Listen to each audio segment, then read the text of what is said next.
കരാരവിന്ദേന പദാരവിന്ദം മുഖാരവിന്ദേ വിനിവേശയന്തം വടസ്യ പത്രസ്യ പുടേശയാനം ബാലം മുകുന്ദം മനസാ സ്മരാമി. നമ്മുടെ ദേവസ്വം ബോർഡിൻ്റെ മുൻവർഷ സ്പെഷ്യൽ ടോപ്പിക്കിലെ ഒരു ചോദ്യമാണ് ഈ 4 വരി ശ്ലോകം. ഒരിക്കൽ കൂടി, കരാരവിന്ദേന പദാരവിന്ദം മുഖാരവിന്ദേ വിനിവേശയന്തം വടസ്യ പത്രസ്യ പുടേശയാനം ബാലം മുകുന്ദം മനസാ സ്മരാമി. അപ്പോൾ ഈ 4 വരി ശ്ലോകം തന്നിട്ട് ഇത് ഏതു ദേവനെ സ്തുതിക്കുന്നതാണെന്നായിരുന്നു ചോദ്യം. ഓക്കെ, അപ്പോൾ ഒരുപക്ഷെ നമുക്ക് ബാലമുകുന്ദ മനസാ സ്മരാമി എന്ന് പറയുമ്പോൾ നമ്മുടെ എല്ലാ മനസ്സിൽ നമുക്ക് ആദ്യം വരുന്ന അല്ലെ മുകുന്ദനായിട്ടുള്ള സാക്ഷാൽ കൃഷ്ണന്റെ ആ ഒരു ശ്ലോകമാണെന്നുള്ള കാര്യം നമുക്ക് എല്ലാവർക്കും അറിയാൻ പറ്റും അല്ലേ.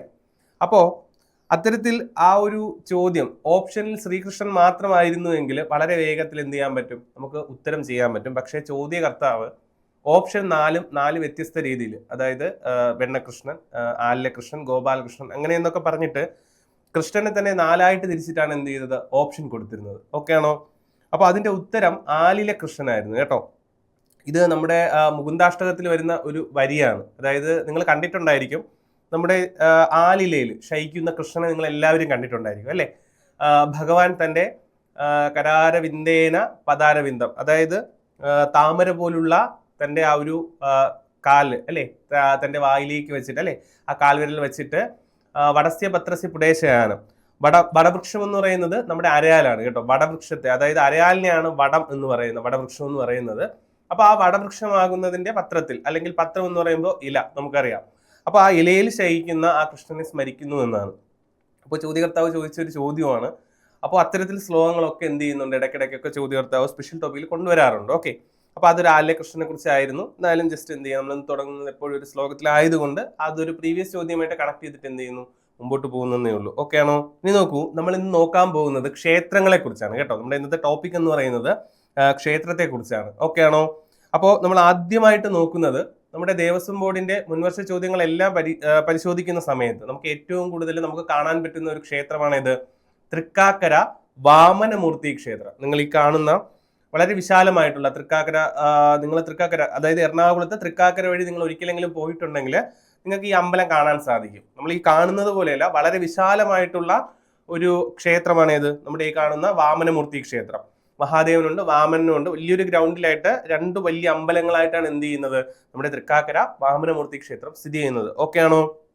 അപ്പോൾ നമ്മൾ ക്ഷേത്രങ്ങൾ നോക്കുമ്പോൾ അവിടെ നമ്മൾ പ്രീവിയസ് ആയിട്ടുള്ള ഒരു ചോദ്യം കൂടെ എന്ത് ചെയ്യണം, നമ്മൾ പറഞ്ഞു പോകേണ്ടതായിട്ടുണ്ട്. നമ്മൾ മുൻപ് പറഞ്ഞിട്ടുണ്ട്, എന്താണ് ക്ഷേത്രത്തിന് അല്ലെ ഭഗവത്ഗീതയിൽ നൽകിയിരിക്കുന്ന ഭാഷ്യം എന്തെന്ന് എന്ത് ചെയ്തിട്ടുണ്ട്, നമ്മുടെ നമ്മുടെ ചോദ്യങ്ങളിൽ കണ്ടിട്ടുണ്ട്, വന്നിട്ടുണ്ട് അല്ലെ, നമ്മൾ നോക്കിയിട്ടുള്ള കാര്യമാണ്. എന്താണ്?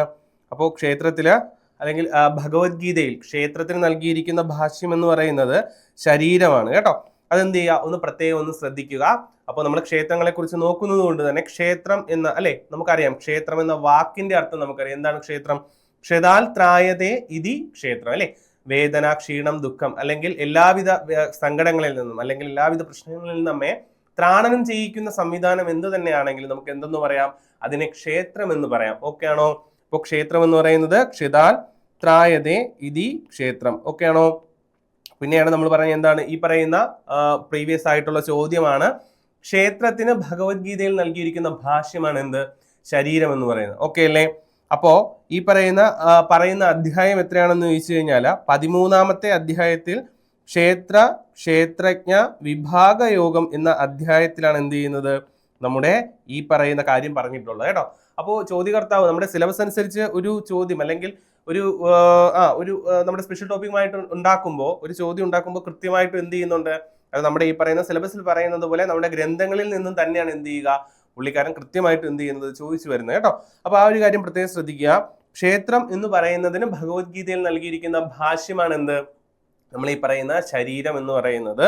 അപ്പൊ അത് ഏത് അധ്യായത്തിൽ പറയുന്നു എന്ന് ചോദിച്ചു കഴിഞ്ഞാൽ 13ാമത്തെ അധ്യായമായിട്ടുള്ള ക്ഷേത്രജ്ഞ വിഭാഗ യോഗത്തിലാണ് എന്ത് ചെയ്യുന്നത്, നമ്മുടെ ഈ ഒരു കാര്യം പറയുന്നത്. ആരോട് പറയുന്നു? സാക്ഷാൽ ശ്രീകൃഷ്ണ ഭഗവാൻ അർജുനനോട് പറയുന്നതാണ് കേട്ടോ.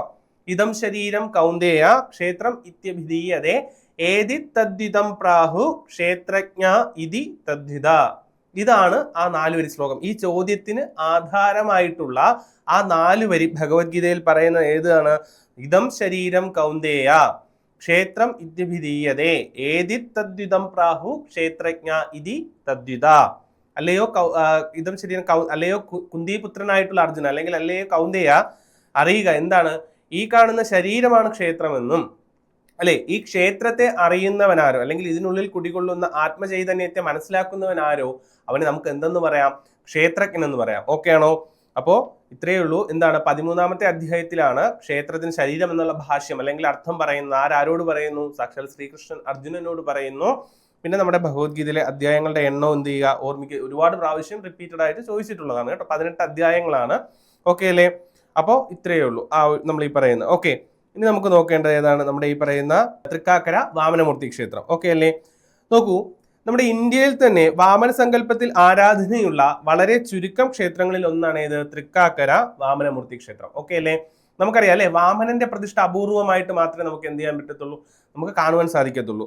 നിങ്ങൾക്ക് അറിയാമായിരിക്കും, നമ്മുടെ തിരുവനന്തപുരം ജില്ലയിലും വാമനപുരം എന്ന് പറയുന്ന അല്ലെ, വാമനപുരം ആറുണ്ട്. അതുപോലെ വാമനപുരം ആറിന്റെ തീരത്തായിട്ട് സ്ഥിതി ചെയ്യുന്ന ഒരു ക്ഷേത്രമുണ്ട്, വാമനപുരം വാമനമൂർത്തി ക്ഷേത്രമുണ്ട് കേട്ടോ. വളരെ മനോഹരമായിട്ടുള്ള കാലപ്പഴക്കങ്ങൾ കൊണ്ട് തന്നെ വളരെ ഭംഗിയായിട്ടുള്ള രീതിയിൽ ഒരു നിർമ്മിതിയുള്ള ഒരു അമ്പലമാണ് ഇത് വാമനപുരം വാമനമൂർത്തി ക്ഷേത്രം കേട്ടോ. തിരുവനന്തപുരം ജില്ലയില് നമ്മുടെ കാരേറ്റിൽ നിന്ന് നമ്മുടെ അകത്തോട്ടാണ് കേട്ടോ. കാരേറ്റ് ജംഗ്ഷനിൽ നിന്ന് വെഞ്ഞാറമൂടെല്ലാം കഴിഞ്ഞ് കാരേറ്റ് കഴിഞ്ഞിട്ട് എന്ത് ചെയ്യുന്നു, അകത്തോട്ടായിട്ട് സ്ഥിതി ചെയ്യുന്ന ഒരു അമ്പലമാണ്.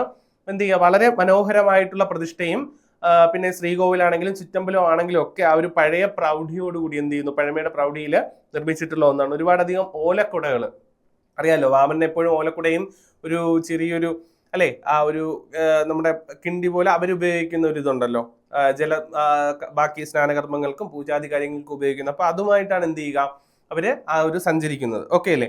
അപ്പൊ അതുകൊണ്ട് തന്നെ നിങ്ങൾ വാമനപുരം ക്ഷേത്രത്തിലാണ് നിങ്ങൾ പോകുന്നതെങ്കിൽ ഒരുപാടധികം എന്ത് ചെയ്യാൻ സാധിക്കും, ഓലക്കുടകൾ കാണാൻ സാധിക്കും. നോക്കൂ, അപ്പോൾ ഇന്ത്യയിൽ ഇത് നമ്മുടെ തൃക്കാക്കര വാമനമൂർത്തി ക്ഷേത്രം എന്ന് പറയുന്നത് ഓണമായിട്ട് ബന്ധമുള്ളതാണ്. അപ്പോൾ കേരളത്തിന്റെ ഒരുപാടധികം നമ്മുടെ ഈ ഗ്രന്ഥങ്ങളിലും എല്ലാം പരാമർശിക്കപ്പെട്ടിട്ടുള്ള നമ്മുടെ കേരളത്തിന്റെ ദേശീയോത്സവമായിട്ടുള്ള അല്ലെ, നമുക്ക് പ്രധാനമായിട്ടുള്ള ഓണത്തിന്റെ പ്രാധാന്യം കൂടുതലായിട്ട് വരുന്ന ഒരു ക്ഷേത്രമാണ് ഇത് നമ്മൾ ഈ കാണുന്ന തൃക്കാക്കര വാമനമൂർത്തി ക്ഷേത്രം. അപ്പൊ അതുകൊണ്ട് തന്നെ എന്ത് ചെയ്യണം, നമ്മൾ കൃത്യമായിട്ടും ഈ ക്ഷേത്രത്തെ കുറിച്ച് അറിഞ്ഞിരിക്കണം. ഓക്കെ അല്ലേ? അപ്പോൾ ഇന്ത്യയിൽ വാമന സങ്കല്പത്തിൽ ആരാധനയുള്ള വളരെ ചുരുക്കം ക്ഷേത്രങ്ങളിൽ ഒന്നാണ് ഇത് തൃക്കാക്കര വാമനമൂർത്തി ക്ഷേത്രം. പിന്നെയോ പ്രധാന പ്രതിഷ്ഠ ചതുർബാഹുവായിട്ടുള്ള മഹാവിഷ്ണുവാണ്. മഹാബലിയെ അനുഗ്രഹിക്കുന്ന ഭാവത്തിലാണ് ഭഗവാൻ എന്നാണ് എന്ത് ചെയ്യുക, വിശ്വസിക്കുന്നത്. ഓക്കെ അല്ലേ? അപ്പോ നമുക്കറിയാം അല്ലെ, ചതുർബാഹുവായിട്ടുള്ള മഹാവിഷ്ണു അല്ലെ, ചതുർബാഹു എന്ന് പറയുമ്പോൾ എത്രയാണ്, 4 കരങ്ങളോട് കൂടിയ എന്ന അർത്ഥത്തിലാണ് എന്ത് ചെയ്യുക, ചതുർബാഹു എന്ന് പറയുന്നത് കേട്ടോ. അപ്പോൾ ചതുർബാഹു ആരാണെന്ന് അല്ലെ, മഹാവിഷ്ണുവിനെ മിക്കവാറും ക്ഷേത്രങ്ങളിലൊക്കെയും ചതുർബാഹുവിന്റെ രൂപത്തിൽ തന്നെയാണ് പ്രതിഷ്ഠ നടത്തിയിട്ടുള്ളത്. ഇപ്പൊ നമുക്കറിയാം, മുൻവർഷ ചോദ്യങ്ങളിൽ ആലത്തിയൂർ പെരുന്തൃക്കോവിൽ ക്ഷേത്രങ്ങൾ പോലെയൊക്കെ നമ്മുടെ ഇപ്പോൾ ശ്രീരാമ ഭഗവാന്റെ ഒക്കെ അല്ലെ ആ ഒരു പേരിലാണ് അമ്പലമെങ്കിലും അവിടെയൊക്കെ എല്ലാ ഒരു മൂലപ്രതിഷ്ഠ എന്ന് പറയുന്നത് എങ്ങനെ തന്നെയാണ് മഹാവിഷ്ണു. നമ്മുടെ ഗുരുവായൂർ ക്ഷേത്രം നമ്മൾ ശ്രീകൃഷ്ണൻ എന്ന് പറയുന്നുവെങ്കിലും ചതുർബാഹുവായിട്ടുള്ള മഹാവിഷ്ണു തന്നെയാണ് ഗുരുവായൂർ അമ്പലത്തിലെയും പ്രതിഷ്ഠ. ഓക്കെ ആണോ? അപ്പോൾ നമ്മുടെ സങ്കല്പം നമ്മൾ എന്ത് ചെയ്യുന്നു, കൃഷ്ണനായിട്ട് ആരാധിക്കുന്നു, അല്ലെങ്കിൽ നമ്മളിവിടെ വാമനായിട്ട് ആരാധിക്കുന്നു അല്ലെ, ആ ഒരു ക്ഷേത്രത്തിലെ ആ ഒരു പ്രതിഷ്ഠയുടെ പ്രാധാന്യം അനുസരിച്ച് എന്ത് ചെയ്യുന്നു, അതിനനുസരിച്ച് ആരാധിക്കുന്നു. മൂലഭാവം ചതുർബാഹുവായിട്ടുള്ള വിഷ്ണുവിൻ്റെ തന്നെയാണ്. ഓക്കെ അല്ലേ? അപ്പോൾ അതുപോലെ തന്നെ ഒരു പക്ഷേ അല്ലെ ഈ ചോദ്യങ്ങൾ തിരിച്ചു മറിച്ച് വന്നിട്ടുള്ള അല്ലെ, തൃക്കാക്കര ക്ഷേത്രത്തിലെ പ്രധാന പ്രതിഷ്ഠ ഏത്, അല്ലെങ്കിൽ കേരളത്തിൽ വാമനനെ ആരാധിക്കുന്ന ക്ഷേത്രം ഏത്, ഇങ്ങനെയൊക്കെയാണ് പ്രീവിയസ് ചോദ്യം വന്നിട്ടുള്ളത്. ഇനി എത്രാമത്തെ അല്ലെ ഭഗവാന്റെ എത്രാമത്തെ അവതാരമാണ്, നമ്മുടെ ഈ പറയുന്ന ദശാവതാരങ്ങളിൽ എത്രാമത്തെ അവതാരമാണ് വാമൻ എന്ന് ചോദിച്ചു കഴിഞ്ഞാൽ എന്ത് ചെയ്യണം, നമ്മൾ കൃത്യമായിട്ട് അറിഞ്ഞിരിക്കണം അല്ലെ. അപ്പോൾ നമുക്കറിയാം അല്ലെ, മത്സ്യ കൂർമ്മ വരാഹസ്യ വാമനസ്യ നാരസിംഹസ്യ വാമന രാമോ രാമസ്യ കൃഷ്ണ കൽക്കി ജനാർദ്ദന. ഓക്കെ ആണോ? പഠിക്കാൻ എളുപ്പത്തിനാണ് കേട്ടോ. നമ്മുടെ ഈ പറയുന്ന എന്താണ്, നമ്മുടെ ദശാവതാരങ്ങളെ വേഗത്തിൽ നോക്കുന്നതാണ് അല്ലെ. മത്സ്യം, കൂർമ്മം, വരാഹം, നരസിംഹം, വാമനൻ, പിന്നെയോ പരശുരാമൻ, ശ്രീരാമൻ, ബലരാമൻ, കൃഷ്ണൻ, കൽക്കി, ഇങ്ങനെയാണ് കേട്ടോ 10 അവതാരങ്ങൾ അല്ലെ. അപ്പോൾ എത്രയാണ്, മത്സ്യം 1, കൂർമ്മം 2, വരാഹം 3, നരസിംഹം 4, പിന്നെയോ വാമനൻ 5ാമത്തെ അവതാരമാണ് കേട്ടോ. അപ്പോൾ നമുക്കറിയാം ഈ നരസിംഹത്തിന്റെ അല്ലെ, നരസിംഹാവതാരം എടുക്കുന്നത് എന്തിനാണ്, തന്റെ ഭക്തനായിട്ടുള്ള പ്രഹ്ലാദന്റെ രക്ഷയ്ക്കായിട്ടാണ് അല്ലെ എന്ത് ചെയ്യുക, ഭഗവാൻ നരസിംഹമായിട്ട് അവതരിക്കുന്നത്. നമ്മൾ ഈ പറയുന്ന പ്രഹ്ലാദന്റെ പൗത്രനാണ് ആര്? നമ്മുടെ മഹാബലി. ഓക്കെയാണ്. പ്രഹ്ലാദന്റെ പുത്രനാണ് ആര്? മഹാബലി. ഓക്കെ അല്ലേ? അപ്പോൾ തിരിച്ച് ഈ പറയുന്ന മഹാബലി നമുക്ക് എല്ലാവർക്കും അറിയാം അല്ലെ, വളരെ നല്ല രീതിയിൽ നല്ലൊരു അസുര രാജാവാണെങ്കിൽ കൂടി എല്ലാവർക്കും അസൂയ ഉളവാക്കും വിധം എന്ത് ചെയ്യുന്നു, വളരെ ഭംഗിയായിട്ട് രാജഭരണ കാര്യങ്ങളൊക്കെ നടത്തുന്നുണ്ട്. അപ്പൊ അദ്ദേഹം ഏറ്റവും ഭംഗിയായിട്ട് എല്ലാ കാര്യങ്ങളും ചെയ്തു വരുമ്പോൾ തന്നെ സ്വാഭാവികമായിട്ടും അദ്ദേഹത്തിന് ഒരു ആഗ്രഹം വരുന്നു, എന്ത് ചെയ്യണം, സ്വർഗ്ഗലോകം കൂടി തന്റെ അധീനതയിലേക്ക് കൊണ്ടുവരണം എന്നുള്ള ഒരു ആഗ്രഹം തോന്നുന്നു. വളരെ ധർമ്മിഷ്ഠനും നീതിമാനുമായിട്ടുള്ള അദ്ദേഹം എന്ത് ചെയ്യുന്നു, അപ്പൊ അതിനായിട്ട് തപസ് ചെയ്യുകയാണ് അല്ലെ. അപ്പൊ ആ ഒരു തപസ് ചെയ്യുന്ന സമയത്ത് ദേവലോകത്തിലെ അപ്പോ എല്ലാവർക്കും എന്ത് ചെയ്യുന്നു, ദേവമാതാവായിട്ടുള്ള അതിക്ക് എന്ത് ചെയ്യുന്നുണ്ട്, അവർക്കൊക്കെ പേടിയായിട്ട് എന്ത് ചെയ്യുന്നുണ്ട്, സാക്ഷാൽ മഹാവിഷ്ണുവിനെ പ്രാർത്ഥിച്ചിട്ട് എന്ത് ചെയ്യണം, തങ്ങളെ ഇതിൽ നിന്നും രക്ഷിക്കണമെന്ന് പറയുന്നുണ്ട്. കാരണം ഒരുപക്ഷെ അല്ലെ മഹാബലി സ്വർഗ്ഗലോകം കൂടി കീഴടക്കി കഴിഞ്ഞാൽ ദേവതകൾ എല്ലാവരും അല്ലെങ്കിൽ സർവരും എന്ത് ചെയ്യേണ്ടി വരും, മഹാബലിക്ക് അടിമപ്പെടേണ്ടി വരും എന്നുള്ളത് കൊണ്ട് തന്നെ അങ്ങനെ മഹാബലി ആ ഒരു തപസ്സിൽ നിന്നും മുടക്കുന്നതിനായിട്ടാണ് എന്ത് ചെയ്യുക, വാമന രൂപത്തിൽ എന്ത് ചെയ്തു, സാക്ഷാൽ മഹാവിഷ്ണു അവതാരം കൈക്കൊണ്ടത്. ഓക്കെ അല്ലേ? അപ്പോ നമ്മുടെ മഹാവിഷ്ണുവിന്റെ എത്രാമത്തെ അവതാരമാണ്? 5ാമത്തെ അവതാരമാണ് വാമനൻ എന്ന് പറയുന്നത്. ആ ഒരു ഓർഡർ കൃത്യമായിട്ട് നോക്കിക്കോളേ. ചില ചോദ്യങ്ങളിൽ ഈ നമ്മുടെ മഹാവിഷ്ണുവിന്റെ എത്രാമത്തെ അവതാരമാണ് ഈ ക്ഷേത്രത്തിലെ പ്രതിഷ്ഠ? ഇപ്പൊ പന്നിയൂർ വരാഹമൂർത്തി ക്ഷേത്രമുണ്ട്. അപ്പൊ ചോദ്യം ഒരിക്കൽ വന്നിട്ടുള്ളത് എങ്ങനെയാണ്, പന്നിയൂർ ക്ഷേത്രത്തിലെ പ്രതിഷ്ഠ ദശാവതാരങ്ങളിൽ എത്രാമത്തേതാണെന്നായിരുന്നു എന്ത് ചെയ്തിട്ടുള്ളത്, പ്രീവിയസ് ആയിട്ട് ഒരു ചോദ്യം വന്നിട്ടുള്ളത്. ചോദ്യം മനസ്സിലാവില്ല. അപ്പൊ ഏത് രീതിക്ക് വേണമെങ്കിലും ചോദ്യം ചോദിക്കാം. പ്രതിഷ്ഠ ഏതാണെന്ന് ചോദിക്കാം, അല്ലെങ്കിൽ ആ ഒരു ദശാവതാരത്തിലുള്ള പ്രതിഷ്ഠ സ്ഥിതി ചെയ്യുന്ന അമ്പലം, ഫേമസ് ആയിട്ടുള്ള അമ്പലം ഏതാണെന്ന് ചോദിക്കാം. അതുമല്ലെങ്കിൽ ഈ പറയുന്നത് പോലെ എങ്ങനെ ചോദിക്കാം, ദശാവതാരങ്ങളിൽ എത്രാമത്തെ പ്രതിഷ്ഠയാണ് ഈ ക്ഷേത്രത്തിൽ ഉള്ളത് എന്ന് എന്ത് ചെയ്യാം, ചോദിക്കാം. അപ്പൊ അത് നമ്മൾ എന്ത് ചെയ്യണം, കൃത്യമായിട്ടും ഒന്ന് ദശാവതാരങ്ങളുടെ ഓർഡർ കറക്റ്റായിട്ട് അറിഞ്ഞിരിക്കണം. 2 ഈ പറയുന്ന ക്ഷേത്രങ്ങളിലെ പ്രതിഷ്ഠകളും എന്ത് ചെയ്തിരിക്കണം, കൃത്യമായിട്ടും അറിഞ്ഞിരിക്കണം. ഓക്കെ. അപ്പോൾ മഹാബലിയുടെ നമ്മൾ പറഞ്ഞല്ലോ ആ വലിയൊരു ഗ്രൗണ്ട് അല്ല, വലിയൊരു മൈതാനം പോലെയാണ് കേട്ടോ ആ ഒരു തൃക്കാക്കര ക്ഷേത്രം സ്ഥിതി ചെയ്യുന്ന. വളരെ ഭംഗിയായിട്ടുള്ള ഒരു വലിയൊരു ഓഡിറ്റോറിയം, 2 ചുറ്റമ്പലങ്ങളോടുകൂടിയ 2 അമ്പലവുമായിട്ടാണ് എന്ത് ചെയ്യുന്നത്, നമ്മുടെ തൃക്കാക്കര വാമനമൂർത്തി ക്ഷേത്രം സ്ഥിതി ചെയ്യുന്നത്. അപ്പൊ അവിടെ ഒരു ക്ഷേത്രം വാമന് പ്രതിഷ്ഠ ഉള്ളതുപോലെ തന്നെ തൊട്ടടുത്തായിട്ടുള്ള അമ്പലത്തിൽ മഹാദേവനാണ് പ്രതിഷ്ഠ. അതിന് കാരണം പറയുന്നത് ഇത്രയേ ഉള്ളൂ. എങ്ങനെയാണ്, മഹാബലിയുടെ ആരാധനാമൂർത്തിയായിട്ടുള്ള ശിവനാണെന്നാണ് എന്ത് ചെയ്യുക, വിശ്വസിക്കുന്നത്. ഞാൻ പറഞ്ഞല്ലോ ഈ നമ്മുടെ സ്വർഗ്ഗലോകം കീഴടക്കാനായിട്ട് അത്രമേൽ തപസ്സനുഷ്ഠിച്ച് പ്രത്യക്ഷപ്പെടുത്താൻ നോക്കിയതൊക്കെ മഹാദേവനുമായിട്ട് അത്രയും അധികം ആത്മബന്ധമുള്ള അല്ലെങ്കിൽ ഭഗവാനെ അത്രയധികം പൂജിച്ചിരുന്ന ഒരു അസുര രാജാവ് കൂടിയാണ് ആര്, നമ്മൾ ഈ പറയുന്ന മഹാബലി. അപ്പൊ അതുകൊണ്ട് തന്നെ മഹാബലി പൂജിച്ചിരുന്ന മഹാദേവനെ എന്ത് ചെയ്യുന്നുണ്ട്, അവിടെ ഒരു പ്രത്യേക ഒരു ക്ഷേത്രത്തിൽ പ്രതിഷ്ഠ ചെയ്തിട്ടുണ്ട്. നമ്മുടെ വാമനെ പോലെ തുല്യ പ്രാധാന്യത്തിൽ തന്നെ എന്ത് ചെയ്യുന്നുണ്ട്, അവിടെ പൂജാതി കാര്യങ്ങളൊക്കെ നടക്കുന്നുണ്ട്. ഓക്കെ അല്ലേ? അപ്പോൾ നമ്മൾ പറഞ്ഞു ഭഗവാന്റെ 5ാമത്തെ അവതാരമായ വാമനന്റെ പേരിലാണ് ക്ഷേത്രം അറിയപ്പെടുന്നത്. മഹാദേവനും ഉണ്ട് എങ്കിലും എന്ത് ചെയ്യുന്നുണ്ട്, കേരളം ഒട്ടാകെ അല്ലെങ്കിൽ ഇന്ത്യയിൽ ഒട്ടാകെ അറിയപ്പെടുന്നത് എങ്ങനെ തന്നെയാണ്, തൃക്കാക്കര വാമന മൂർത്തി ക്ഷേത്രം എന്ന് തന്നെയാണ് എന്ത് ചെയ്യുക, അറിയപ്പെടുന്നത്. ഓക്കെ അല്ലേ? നോക്കൂ, ഏത് ദേവസ്വം ബോർഡിന് കീഴിലാണ് ഈ ക്ഷേത്രം എന്ന് ചോദിച്ചു കഴിഞ്ഞാൽ നിങ്ങൾക്ക് പറയാൻ പറ്റും. നമ്മളിപ്പോൾ എക്സാം എഴുതാൻ പോകുന്നതിൽ ഒരു പ്രധാന ദേവസ്വമായിട്ടുള്ള ഇത് തന്നെയാണ്, തിരുവിതാംകൂർ ദേവസ്വം ബോർഡിന് കീഴിലാണ് തൃക്കാക്കര വാമനമൂർത്തി ക്ഷേത്രം സ്ഥിതി ചെയ്യുന്നത്. ഓക്കെ അല്ലേ? അപ്പോൾ ഏത് ദേവസ്വം ബോർഡിന് കീഴിലാണെന്ന് ചോദിച്ചു കഴിഞ്ഞാൽ തൃക്കാക്കര വരുന്നത് ഏതിന് കീഴിലാണ്, തിരുവിതാംകൂർ. തൃക്കാക്കരയും തിരുവിതാംകൂറും എന്ന് ഓർമ്മിച്ചാൽ മതി. തൃക്കാക്കര തിരുവിതാംകൂർ ദേവസ്വം ബോർഡിന് കീഴിലാണ് വരുന്നത്. ഓക്കെ അല്ലേ? കേരളത്തിലെ ജില്ല ഏതാണെന്ന് ചോദിച്ചു കഴിഞ്ഞാൽ ഏത് ജില്ലയിലാണ്, നമ്മൾ പറഞ്ഞതുപോലെ എറണാകുളം ജില്ലയിലാണ് സ്ഥിതി ചെയ്യുന്നത്. കൊച്ചി നഗരത്തിന്റെ കേന്ദ്രഭാഗം തന്നെയാണ് കേട്ടോ.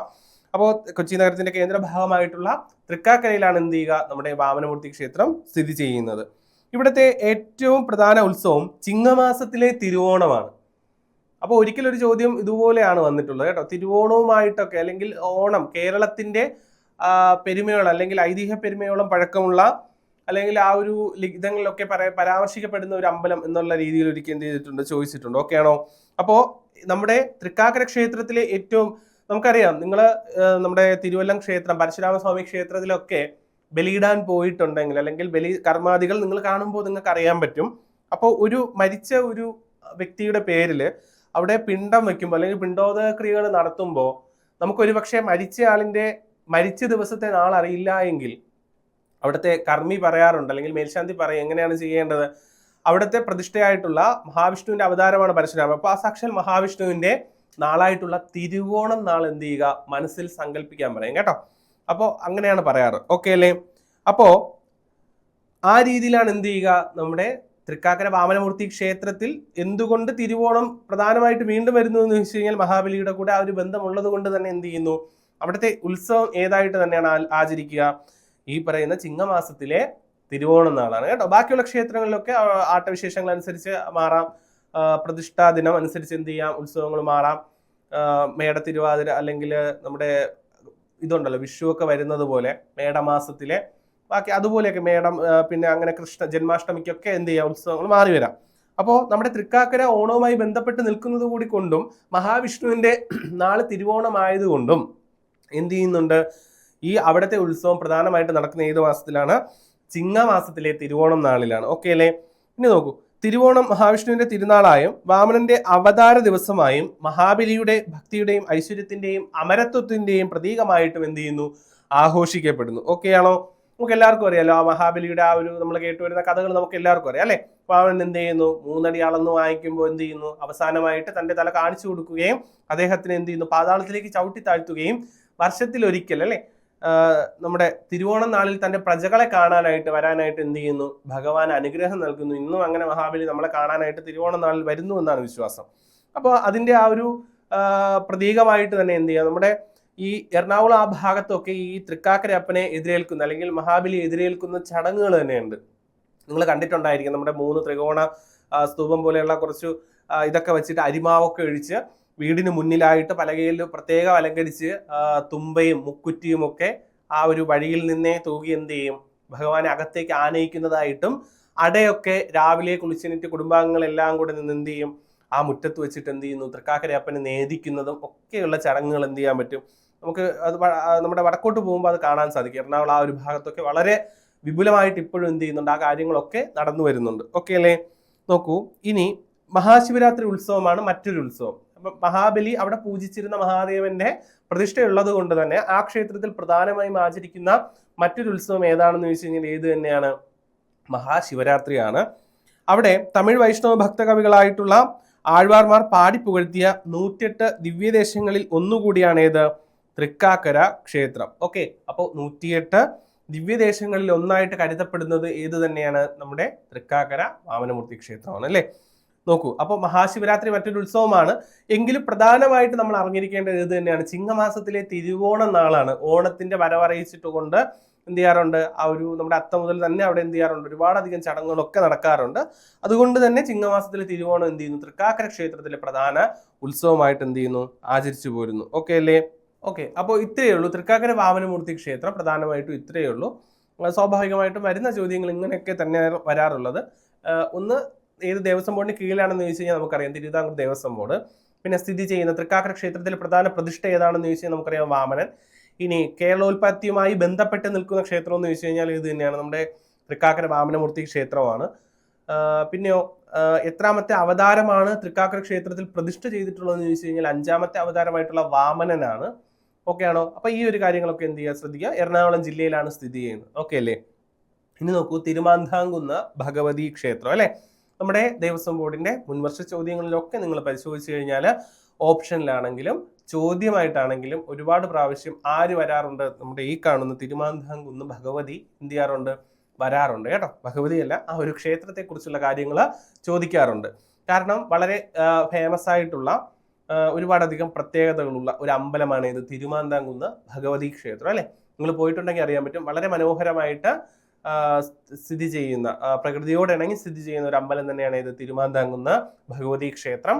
പിന്നെ നമ്മൾ ഈ പറയുന്ന പേര് പോലെ പേര് ഭഗവതിയിലാണ് നമ്മൾ പറയുന്നത് എങ്കിലും അവിടെയും ആർക്കാണ്, മഹാദേവന് നല്ലൊരു പ്രധാനമായിട്ടുള്ള പ്രതിഷ്ഠയുണ്ട്. അപ്പൊ ആ കാര്യങ്ങളൊക്കെ എന്ത് ചെയ്യാം, നമുക്ക് നോക്കാം. ഓക്കെ അല്ലേ? നോക്കിക്കോളൂ, കേരളത്തിലെ ഏറ്റവും വലിയ ഭദ്രകാളി വിഗ്രഹം സ്ഥിതി ചെയ്യുന്ന ക്ഷേത്രമാണ് തിരുമാന്ധാംകുന്ന് ഭഗവതി ക്ഷേത്രം.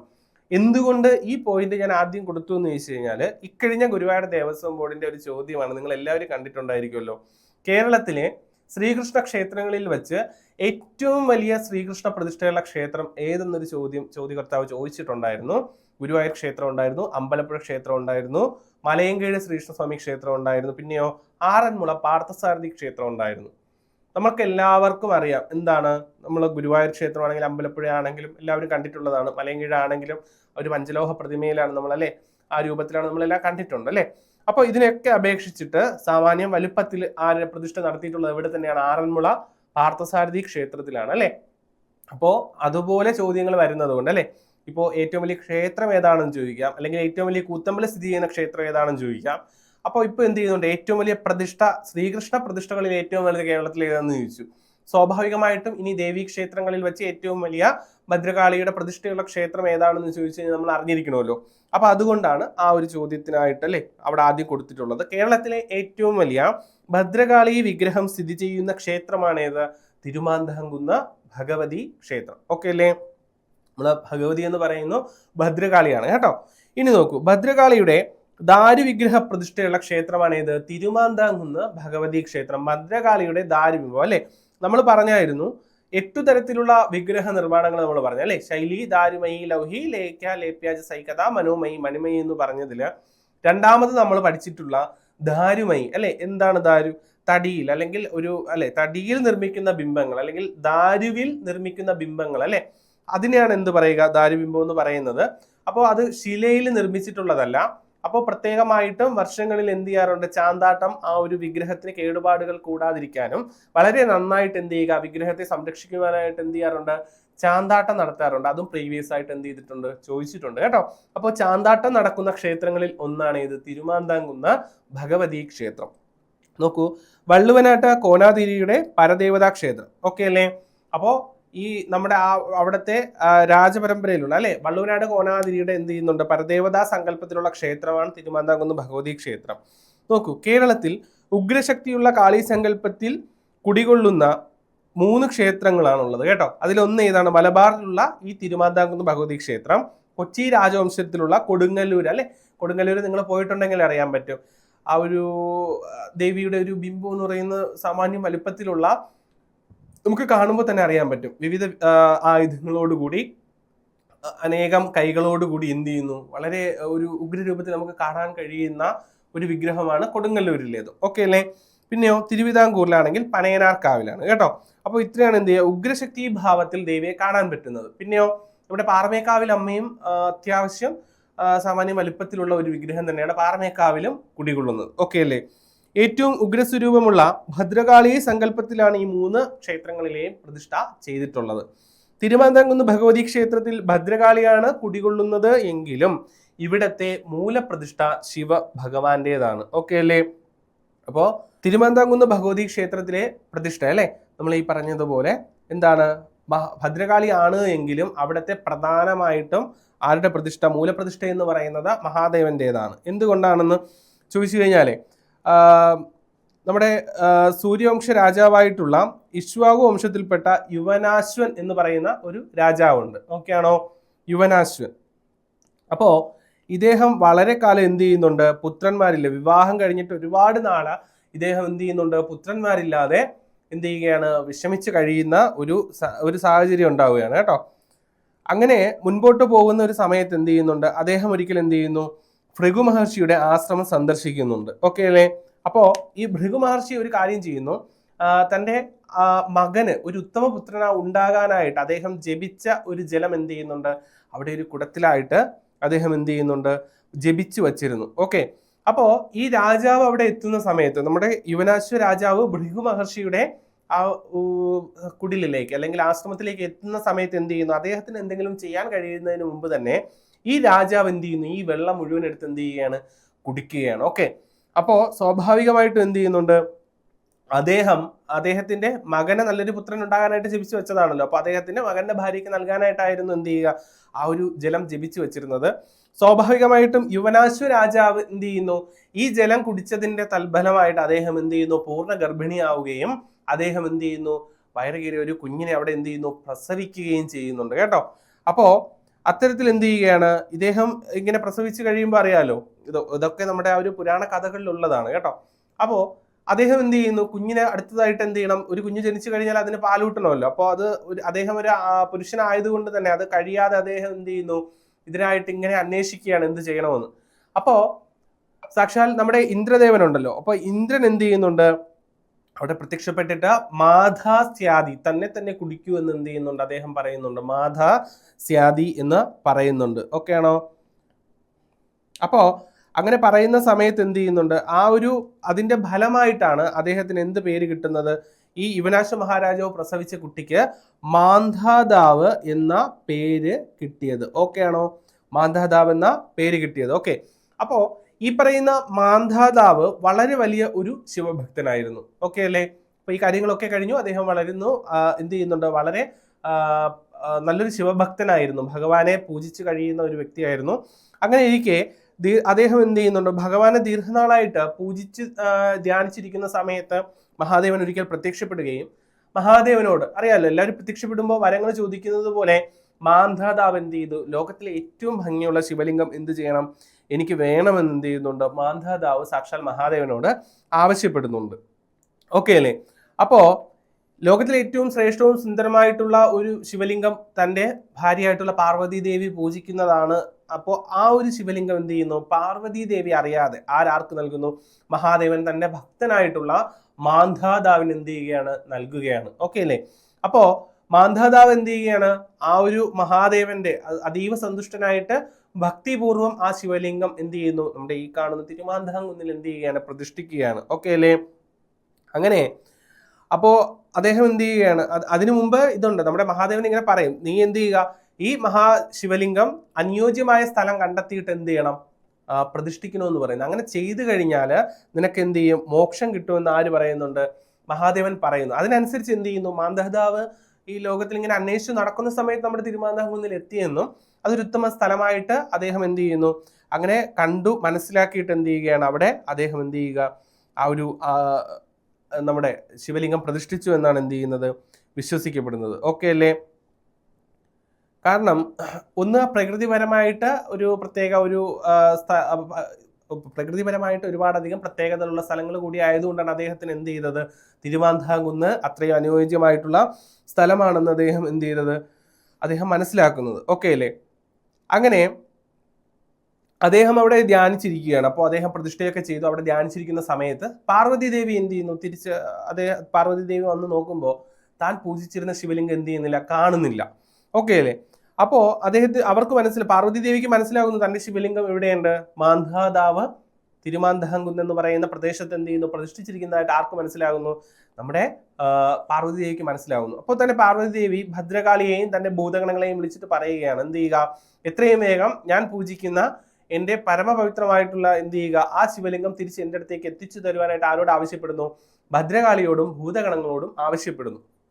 അങ്ങനെ ഈ ഭൂതഗണങ്ങളും ഭദ്രകാളിയും എന്ത് ചെയ്യുകയാണ്, മാന്ധാതാവിനെ ലക്ഷ്യമാക്കിയിട്ട് തിരുമാന്ധാംകുന്നിലേക്ക് പുറപ്പെടുകയാണ്. അവിടെ എത്തുമ്പോൾ ഇവർ തമ്മിൽ എന്ത് ചെയ്യുന്നു, വളരെ വലിയൊരു യുദ്ധം നടക്കുകയാണ്. ഇത് നമ്മുടെ ശിവലിംഗം എടുക്കാനായിട്ട് ഭദ്രകാളിയും ഭൂതഗണങ്ങളും നോക്കുന്നു, കൊടുക്കാതിരിക്കാനായിട്ട് മാന്ധാതാവ് നോക്കുന്നു. അപ്പോൾ രണ്ടുപുറവും വളരെയധികം ഇത്തരത്തിലൊരു യുദ്ധസമാനമായിട്ട് നടക്കുന്ന സമയത്ത് എന്ത് ചെയ്യുന്നു, ഭൂതഗണങ്ങളെ ചെറുത്തു നിൽക്കാനായിട്ട് മാന്ധാതാവിന്റെ ശിഷ്യഗണങ്ങൾ എന്ത് ചെയ്യുകയാണ്, കുറെ പഴങ്ങൾ വാരിയിട്ട് എന്ത് ചെയ്യുന്നു, എറിയുന്നുണ്ട്. അപ്പോൾ ഈ വീഴുന്ന ഓരോ പഴങ്ങളും ഓരോ ശിവലിംഗങ്ങളായിട്ട് എന്ത് ചെയ്യുന്നു, പതിക്കുന്നു എന്നാണ് പറയുന്നത്.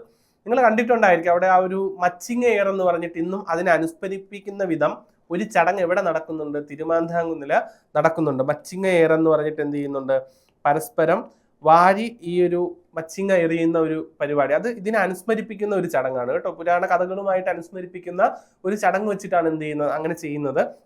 അവസാനം ഭദ്രകാളിയും നമ്മുടെ ഈ കാണുന്ന മാന്ധാതാവും തമ്മിൽ എന്ത് ചെയ്യുന്നുണ്ട്, ഈ ശിവലിംഗത്തിനെ പിടിച്ചു വലിക്കുകയും അങ്ങനെ ശിവലിംഗം രണ്ടായിട്ട് പിളർന്നു എന്നാണ് പറയുന്നത്, രണ്ടിതായിട്ട്. ഓക്കെ. അങ്ങനെ മഹാദേവനും മറ്റു ദേവതകളും ഒക്കെ പ്രത്യക്ഷപ്പെട്ടിട്ട് എന്ത് ചെയ്യുന്നു, മാന്ധാതാവിന്റെ അതുല്യമായിട്ടുള്ള ഭക്തിയെ വീണ്ടും സംപ്രീതനായിട്ട് എന്ത് ചെയ്യുന്നുണ്ട്, ആ ഒരു ശിവലിംഗം മാന്ധാതാവിന് തന്നെ സമ്മാനിച്ചു എന്നാണ് എന്ത് ചെയ്യുക പറയുന്നത്. ഓക്കെ. അപ്പോൾ ഭദ്രകാളി അങ്ങനെ അതിനുശേഷമാണ് എന്ത് ചെയ്യുന്നത്, നമ്മുടെ അവിടെ മഹാദേവന്റെ ആ ഒരു പ്രതിഷ്ഠ, ആ ഒരു ശിവലിംഗം ആ ഒരു രൂപത്തിലാണ് ഇന്നും അവിടെ കാണപ്പെടുന്നതെന്നാണ് പറയുന്നത്. പിന്നെ രണ്ടാമത് എന്താണ്, ഭദ്രകാളിക്കും എന്തുകൊണ്ട് അവിടെ പ്രതിഷ്ഠ വന്നു എന്ന് ചോദിച്ചു കഴിഞ്ഞാൽ ഈ കാരണങ്ങൾ കൊണ്ട് തന്നെയാണ് കേട്ടോ. അങ്ങനെ അപ്പോൾ മഹാദേവനും അവിടെ നല്ലൊരു പ്രതിഷ്ഠ വരുന്നു. പിന്നെ എന്തുണ്ട്, നമ്മുടെ ഭദ്രകാളിക്കും അവിടെ ആ ഒരു പ്രതിഷ്ഠ വന്നത് എന്തുകൊണ്ടാണെന്ന് ഇപ്പോൾ എല്ലാവർക്കും മനസ്സിലായി കാണുമല്ലോ. ഈ ഒരു കാരണങ്ങൾ കൊണ്ടാണ്. ഇതിന് പുറകിലുള്ള കഥ ഇതാണ്. ഓക്കെ അല്ലേ? അപ്പോ ലോകത്തെ ഏറ്റവും സുന്ദരമായതും പാർവതി ദേവി കൈലാസത്തിൽ പൂജിച്ചിരുന്നതുമായ ശിവ വിഗ്രഹമാണ് തിരുമാന്ധാംകുന്നിലേത്. ഓക്കെ. ആ കഥയാണ് ഞാൻ പറഞ്ഞത്. നിങ്ങൾക്ക് വളരെ ഭംഗിയായിട്ട് മനസ്സിലായെന്ന് വിചാരിക്കുക. അതിലെ കഥാപാത്രങ്ങളാണ് യുവനാശ്വനും പിന്നെ ആരാണ്, നമ്മുടെ മാന്ധാതാവ് എന്ന് പറയുന്ന കഥാപാത്രങ്ങളും ഒക്കെ ഇതുമായിട്ട് ബന്ധപ്പെട്ട, അല്ലെങ്കിൽ തിരുമാന്ധാംകുന്നിലെ ആ അമ്പലവുമായി ബന്ധപ്പെട്ട പുരാണ കഥാപാത്രങ്ങളാണ്. ഓക്കെ അല്ലേ? രണ്ടായി പിളർന്ന ശിവലിംഗമാണ് ഇവിടത്തേത്. എന്തുകൊണ്ടാണ് രണ്ടായി പിളർന്നത് എന്നുള്ള കാര്യം ഞാൻ പറഞ്ഞു കഴിഞ്ഞു. ഭദ്രകാളിയും മാന്ധാതാവും തമ്മിലുള്ള ശിവലിംഗത്തിന് വേണ്ടിയിട്ട് അടിയിൽ പിടിച്ചു വലിക്കുമ്പോൾ സംഭവിക്കുന്നതാണ്. ഓക്കെ, ശിവഭഗവാൻ പ്രധാന പ്രതിഷ്ഠയാണെങ്കിലും ഇവിടെ ഭദ്രകാളിയുടെ സാന്നിധ്യം ശക്തിയായി കാണപ്പെട്ടപ്പോൾ ഭഗവതിക്ക് കൂടുതൽ പ്രാധാന്യം കൊടുത്ത് മുഖ്യ പ്രതിഷ്ഠയായിട്ട് എന്ത് ചെയ്തു, ഭദ്രകാളി കുടികൊണ്ടു. ഓക്കെ, അപ്പൊ അറിയാലോ, സ്വാഭാവികമായിട്ടും ആ ദേവിയുടെ ആ ഒരു സാന്നിധ്യം ഇതിന് പുറകിലായിട്ട് എന്ത് ചെയ്യുന്നുണ്ട്, ദേവിയും അവിടെ തന്നെ എന്ത് ചെയ്യുന്നുണ്ട്, കുടികൊള്ളുന്നുണ്ട്. മഹാദേവന്റെ ആ ഒരു അനുഗ്രഹം എന്നോണം എന്ത് ചെയ്യുന്നുണ്ട്, ആ ദേവിയും അവിടെ എന്ത് ചെയ്യുന്നു, അവിടെ ഒരു പ്രതിഷ്ഠയായിട്ട് അല്ലെങ്കിൽ ഒരു സാന്നിധ്യമായിട്ട് മാറുകയാണ്. ഓക്കെ അല്ലേ. വള്ളുവനാട്ടിരിയുടെ മൂലദൈവമാണ് തിരുമാന്താംകുന്നിലമ്മ. വള്ളുവനാട്ടിലെ ഏറ്റവും പ്രധാനപ്പെട്ടതും പുരാതനവുമായ ക്ഷേത്രമാണ് ഏത്, തിരുമാന്താംകുന്ന് ഭഗവതി ക്ഷേത്രം. ഓക്കെ, ഒരുപാടധികം ഭക്തജനങ്ങൾ വന്നു പോകുന്ന, ഒരുപാട് മംഗല്യപൂജ പോലെ ഒരുപാടധികം കാര്യങ്ങൾക്ക് പ്രസിദ്ധി ആർജിച്ചിട്ടുള്ള ഒരു അമ്പലമാണ് ഏത്, തിരുമാന്താംകുന്നിൽ ദേവീക്ഷേത്രം. ഓക്കെ അല്ലേ. വളരെ കാലം വള്ളുവനാട്ട് കോനാതിരിയുടെ അവകാശമായിരുന്നു എന്ത്, മാമാങ്കം എന്ന് പറയുന്നത് അല്ലെ. 12 വർഷത്തിലൊരിക്കൽ നടന്നിരുന്ന, അതും നമ്മുടെ ദേവസ്വം ബോർഡിന്റെ സ്പെഷ്യൽ ടോപ്പിക്കിലെ ചോദ്യമാണ് കേട്ടോ. എത്ര വർഷത്തിലൊരിക്കൽ നടക്കുന്നതാണ് നമുക്കറിയാവുന്നതാണ്. 12 വർഷത്തിലൊരിക്കൽ. ഏത് നദിയുടെ തീരത്തെന്ന് ചോദിച്ചു കഴിഞ്ഞാൽ നീള അല്ലെങ്കിൽ ഭാരതപ്പുഴയുടെ തീരത്ത് എന്ന് പറഞ്ഞ് നമ്മൾ എന്ത് ചെയ്യുന്നുണ്ട്, പഠിക്കുന്നതാണ്. അപ്പോൾ അത് വളരെ കാലമായിട്ട് ആരുടെ അവകാശമായിട്ട് പറയപ്പെടുന്നുണ്ട്, വള്ളുവനാട്ട് കോനാതിരിയുടെ അവകാശമായിരുന്നു മാമാങ്കമെന്നും. സാമൂതിരി മലബാർ മുഴുവൻ ആക്രമിച്ച് കീഴടക്കിയ സമയത്ത് എന്ത് ചെയ്യുന്നു, മാമാങ്കത്തിന് മേലിലുള്ള അവകാശം ഈ പറയുന്ന വള്ളുവനാട്ടിലേക്ക് എന്ത് ചെയ്യുന്നുണ്ട്, നഷ്ടപ്പെടുകയാണ്. ഓക്കെ, അങ്ങനെ ഒരിക്കലും തോക്കാൻ ഇഷ്ടമില്ലാതിരുന്ന വള്ളുവനാട്ടിരിയും ചാവേറുകളും എന്ത് ചെയ്യുന്നുണ്ട്, തിരുമാന്താംകുന്നിൽ അമ്മയുടെ മുൻപിൽ ഭജനം ഇരുന്നിട്ട് എന്ത് ചെയ്യുന്നു, ചാവേർ തറയിൽ നിന്നും മാമാങ്കത്തിന് പുറപ്പെട്ടതായും, അങ്ങനെ മാമാങ്കം പോലെ വള്ളുവനാട്ട് കോനാതിരി 12 കൊല്ലം കൂടുമ്പോൾ നടത്തിയ ഒരു മഹോത്സവമായിരുന്നു എന്ത് ചെയ്യുക, തിരുമാന്താംകുന്ന് പൂരം. ഓക്കെ അല്ലേ. അപ്പോൾ മുൻകാലങ്ങളിൽ അദ്ദേഹം മാമാങ്കം നടത്തുന്നതിന് മുൻപായിട്ട് എന്ത് ചെയ്യുന്നുണ്ട്, തിരുമാന്താംകുന്നിൽ അമ്മയുടെ മുൻപിൽ ഭജനം ഇരുന്നിട്ടാണ് അദ്ദേഹവും അദ്ദേഹത്തിന്റെ ചാവേറുകളും ഇതിനായിട്ട് പുറപ്പെടുക. അങ്ങനെ ഒരു അവകാശം നഷ്ടപ്പെടുന്ന സമയത്ത് എന്ത് ചെയ്യുന്നുണ്ട്, അദ്ദേഹം മാമാങ്കം പോലെ ഒരു ഉത്സവം എവിടെ നടത്തുന്നു, തിരുമാന്താംകുന്നിൽ അമ്മയുടെ നടയിൽ നടത്തുന്നു. തിരുമാന്താംകുന്ന് പൂരം എന്നാണ് എന്ത് ചെയ്യുക, ഇത് അറിയപ്പെടുക. 12 വർഷത്തിലായിരുന്നു ആദ്യകാലങ്ങളിൽ നടത്തിയിരുന്നതെങ്കിൽ പിന്നീട് എന്ത് ചെയ്യുന്നു, നമ്മുടെ മാമാങ്കം പോലെ പിന്നീട് അത് വർഷം തോറും നടത്തുന്ന വലിയൊരു ആഘോഷമായിട്ട് മാറുകയാണ് കേട്ടോ. 12 വർഷത്തിൽ ഒരിക്കൽ എന്നുള്ളത് എന്ത് ചെയ്യുന്നു, എല്ലാ വർഷത്തിലും എന്ത് ചെയ്യുന്നുണ്ട്. ഓക്കെ, അത് എല്ലാ വർഷത്തിലും പിന്നീട് നടത്തുന്ന ഒരു ചടങ്ങായിട്ട് മാറുന്നു. ഓക്കെ അല്ലേ. വള്ളുവനാട്ടിലെ ഏറ്റവും വലിയ പൂരം ഏതാണെന്ന് ചോദിച്ചു കഴിഞ്ഞാൽ അത് ഏത് തന്നെയാണ്, നമ്മുടെ ഈ പറയുന്ന തിരുമാന്താംകുന്ന് പൂരം തന്നെയാണ്. വള്ളുവനാട്ടിലെ ഏറ്റവും വലിയ പൂരം തിരുമാന്താംകുന്ന് പൂരം തന്നെയാണ്. തിരുമാന്താംകുന്നിൽ 2 കൊടിമരങ്ങളാണുള്ളത്, ഭഗവതിയുടെ നടക്കലും ശിവന്റെ നടക്കലും. ശിവഭഗവാന് കിഴക്കോട്ടും ഭദ്രകാളിക്ക് അല്ലെങ്കിൽ ഭഗവതിക്ക് വടക്കോട്ടുമാണ് ദർശനം. ഓക്കെ ആണോ. ഇത് പ്രത്യേകം ശ്രദ്ധിച്ചോളൂ. നമ്മുടെ ഭദ്രകാളി ക്ഷേത്രങ്ങളിൽ ഭദ്രകാളിയുടെ പ്രതിഷ്ഠ എങ്ങോട്ടാണ് നടത്തുന്നതെന്ന് ചോദിച്ചു കഴിഞ്ഞാൽ അത് വടക്കോട്ടായിരിക്കും കേട്ടോ. അത് ഏതൊരു ക്ഷേത്രങ്ങളിൽ നിങ്ങൾ ഭദ്രകാളി ക്ഷേത്രങ്ങളിൽ പോയിരുന്നാലും ഭദ്രകാളിയുടെ പ്രതിഷ്ഠ എങ്ങോട്ടായിരിക്കും, വടക്ക് ദിശ ആസ്ഥാനമാക്കിയിട്ടായിരിക്കും എന്ത് ചെയ്യുക, പ്രതിഷ്ഠ ചെയ്യുക. ഭഗവാന്റെയൊക്കെ നമ്മുടെ കിഴക്കോട്ടായിരിക്കും. അപ്പൊ 2 കൊടിമരങ്ങളുണ്ട് കേട്ടോ. ഒരുപക്ഷെ 2 കൊടിമരങ്ങളുള്ള ക്ഷേത്രം താഴെ കൊടുത്തിരിക്കുന്നവയിൽ ഏത് എന്ന് ചോദിച്ചിട്ട് തിരുമാന്താംകുന്നിൽ ഓപ്ഷനിൽ ഉണ്ടെങ്കിൽ നിങ്ങൾക്ക് ഏത് തിരഞ്ഞെടുക്കാം, തിരുമാന്താംകുന്നിൽ തിരഞ്ഞെടുക്കാം. വേറെയും 2 കൊടിമരങ്ങളുള്ള ഒരുപാടധികം ക്ഷേത്രങ്ങളുണ്ട്. ഞാൻ നേരത്തെ പറഞ്ഞതുപോലെ തിരുവല്ലം പരശുരാമസ്വാമി ക്ഷേത്രത്തിൽ 2 കൊടിമരമുണ്ട്. ഉത്സവത്തിന് 2 കൊടിമരങ്ങളിൽ കൊടിയേറാറുണ്ട്. ഓക്കെ ആണോ. അതുപോലെ നമ്മുടെ പത്മനാഭസ്വാമി ക്ഷേത്രത്തിലുണ്ട്. അങ്ങനെ ഒരുപാടധികം ക്ഷേത്രങ്ങളിൽ 2 കൊടിമരങ്ങളുള്ള ക്ഷേത്രങ്ങളുണ്ട്. ഒരുപക്ഷെ ഓപ്ഷനിൽ തിരുമാന്താംകുന്ന് മാത്രമാണ് വരുന്നതെങ്കിൽ എന്ത് ചെയ്യാം, നമുക്കത് തിരഞ്ഞെടുക്കാൻ പറ്റും. ഓക്കെ അല്ലേ. നോക്കൂ, തിരുമാന്താംകുന്ന് ഭഗവതിയുടെ വടക്കുവശത്തായിട്ട് കടലുണ്ടിപ്പുഴയുടെ ഒരു കൈവഴി എന്ത് ചെയ്യുന്നുണ്ട്, ഒഴുകുന്നുണ്ട്. പാടങ്ങൾ നിറഞ്ഞ ഒരു പ്രദേശമാണ്. മഴക്കാലത്ത് നിങ്ങൾ പോയി കഴിഞ്ഞാൽ വളരെ മനോഹരമാണ് കേട്ടോ. ഈ കാണുന്ന പുഴ നിറഞ്ഞൊഴുകുന്നതും ക്ഷേത്രത്തിന്റെ ആ ഒരു സമീപത്തു കൂടി പോകുന്ന കാഴ്ച വളരെ മനോഹരമാണ് മഴക്കാലത്ത് തിരുമാന്താംകുന്നിലെ യാത്രയൊക്കെ. ഓക്കെ, തിരുമാന്താംകുന്ന് എന്നത് മാന്ധാതാവ് തപസ് ചെയ്ത കുന്നാണ്. തിരുമാന്താംകുന്ന് ക്ഷേത്രം മംഗല്യപൂജയ്ക്ക് ഏറെ പേരുകേട്ട ക്ഷേത്രമാണ്. ഈ കാര്യം പ്രത്യേകം ശ്രദ്ധിച്ചോളെ. മംഗല്യപൂജയ്ക്ക് ഏറെ പേരുകേട്ട ക്ഷേത്രം എന്നുള്ളത് പ്രീവിയസ് സ്പെഷ്യൽ ടോപ്പിക്കിന്റെ ചോദ്യമാണ്. ഓക്കെ, താഴെ കൊടുത്തിരിക്കുന്നതിൽ മംഗല്യപൂജയ്ക്ക് പ്രസിദ്ധി ആർജിച്ചിട്ടുള്ള ക്ഷേത്രം ഏത്, അല്ലെങ്കിൽ തിരുമാന്താംകുന്നിൽ ക്ഷേത്രത്തിലെ പ്രധാന ഒരു വഴിപാടായിട്ട് എന്ത് പറയുന്നുണ്ട്, താഴെ പറയുന്നതിൽ ഏതാണെന്ന് ചോദിച്ചു കഴിഞ്ഞാൽ അത് മംഗല്യ പൂജയാണ് ചോദിച്ചിട്ടുണ്ട്. അത് പ്രത്യേകം ഓർമ്മിക്കുക. പിന്നെയോ നമ്മൾ ഈ കാര്യം നേരത്തെ പറഞ്ഞായിരുന്നു. മാന്ധാതാവ് തപസ് ചെയ്ത കുന്നാണ്. അദ്ദേഹം എന്ത് ചെയ്തു, ഭഗവാനെ പ്രതിഷ്ഠിച്ചിട്ട് എന്ത് ചെയ്തു, അവിടെ തപസ് ചെയ്തിരുന്ന സമയത്താണ് പാർവതി ദേവി ആരെ അയക്കുന്നത്, ഭദ്രകാളിയെയും ഭൂതഗണങ്ങളെ അയക്കുന്നത്. അത് മഹാദേവൻ പറഞ്ഞിട്ടാണ് അദ്ദേഹം എന്ത് ചെയ്യുക, അവിടെ പ്രതിഷ്ഠ നടത്തിയിട്ട് തപസ് ചെയ്ത മോക്ഷപ്രാപ്തിക്ക് വേണ്ടിയിട്ട് അവിടെ കുടികൊണ്ടുവന്നതെന്നാണ് എന്ത് ചെയ്യുന്നത്, വിശ്വസിക്കപ്പെടുന്നത്. ഓക്കെ ആണല്ലോ. അപ്പൊ ഇതാണ് തിരുമാന്താംകുന്നിൽ ക്ഷേത്രവും അതുമായി ബന്ധപ്പെട്ടിട്ടുള്ള കുറച്ച് ഐതിഹ്യങ്ങൾ. ഓക്കെ, മലബാർ ദേവസ്വം ബോർഡിന് കീഴിലാണ് ഏതു ക്ഷേത്രം വരുന്നത്? നമ്മുടെ തിരുമാന്ധാംകുന്ന് കേട്ടോ. ഈ ദേവസ്വം ബോർഡും ഓരോ ദേവസ്വം ബോർഡിന് കീഴിൽ വരുന്ന കാര്യങ്ങൾ എന്ത് ചെയ്യുക, കൃത്യമായിട്ട് ഓർമ്മിച്ചിരിക്കുക. അങ്ങനെയും ചിലപ്പോൾ എന്ത് ചെയ്യാം, ചോദിക്കാം.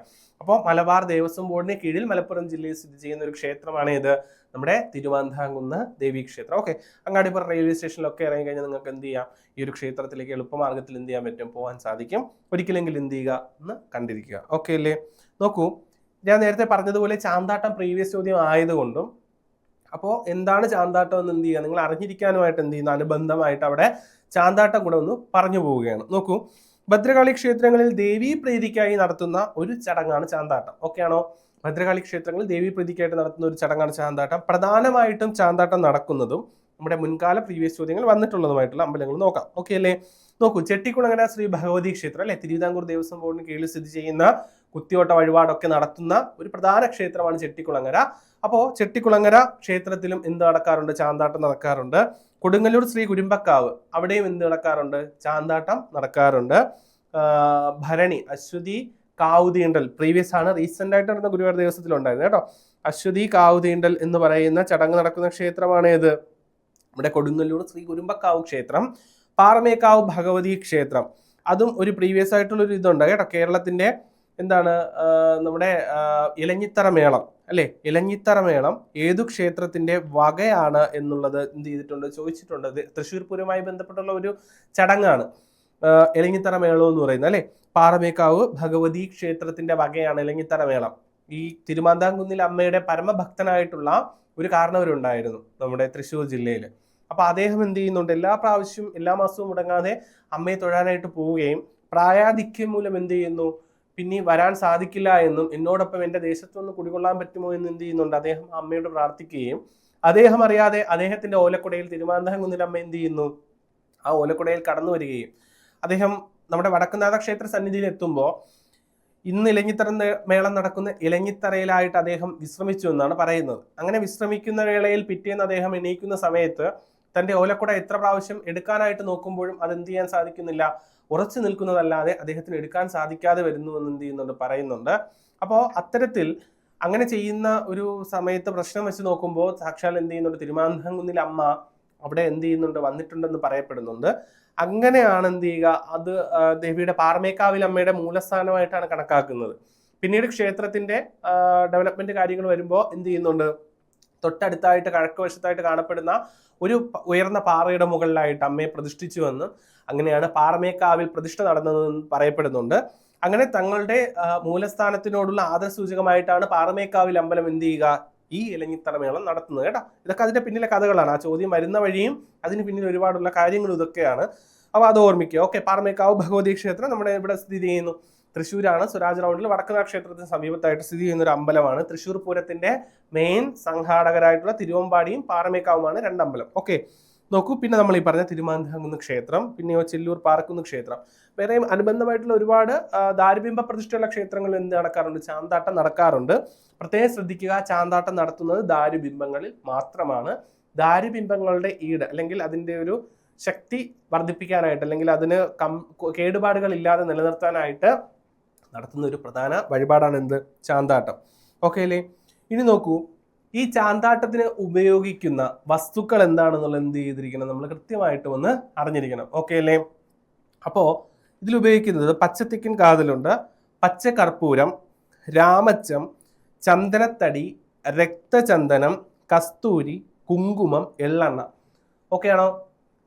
നമ്മുടെ ചോദ്യകർത്താവിൻ്റെ ഒരു രീതി അനുസരിച്ചിട്ടേ ചില സമയങ്ങളിൽ എന്ത് ചെയ്യാറുണ്ട്, ചിലപ്പോൾ ഇതിൽ ഉൾപ്പെടുന്ന സാധനങ്ങൾ ഏതൊക്കെയാണെന്ന് വേണമെങ്കിൽ എന്ത് ചെയ്യാം, ചോദിക്കാം.